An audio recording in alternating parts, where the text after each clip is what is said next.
Okey, saya Chef Fazlin ucapkan ribuan terima kasih kepada Jabatan Warisan Negara kerana mengambil inisiatif ini untuk menjayakan budaya breakfast Malaysia. Ialah menjadi satu kebanggaan kita di mana kita mempunyai pelbagai kaum di negara kita. Ia menjadi satu sumber inspirasi dan menjadi kemakmuran yang begitu padu kepada rakyat Malaysia. Bagi saya itu adalah satu kejayaan yang begitu baik dan untuk masyarakat satu Malaysia dan untuk dunia. Amin. Boleh. Pasal apa? Baba Nyonya ialah gabungan dengan kita punya orang Melayu. Jadi kita punya masakan memang dipengaruhi oleh mereka. So sambal diorang banyakkan semua sama. Kita ada belacan sama. Kecuali kita pakai lebih buah keras. Mungkin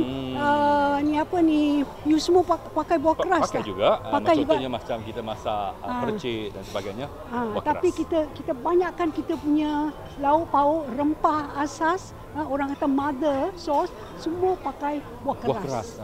Hampir ke semua ya. Banyakkan udang goreng menarik. buah keras. Udang goreng sama belacan, itu tak buah keras. Tapi yang lain semua buah keras. Sebab apa? Buah keras membuat dia pekat. Membuat dia sedap, buah keras, ya, dan membuat dia lemak. Terima kasih. Bukan kata maintain, dia tua, dia kecut.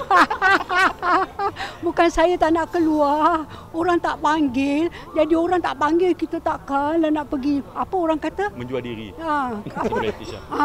Itu saya sangat suka sebab kadang-kadang bila saya pergi sana sini, diorang jumpa saya, diorang masih kenal saya lagi. Saya ingat dah lama tak muncul, tak ada. Dia kata, chef.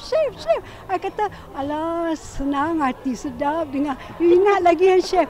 Chef, lagi kecil kita tengok chef sampai sekarang. Betul. So, berapa puluh tahun. I say, terima kasih lah. Ini semua, I say, kerana Tuhan. You semua ingat saya sebab apa? Saya sebarkan, orang kata knowledge, masakan. Jadi bila you masak apa yang chef tunjuk, you happy. Bila you happy, I dapat pahala.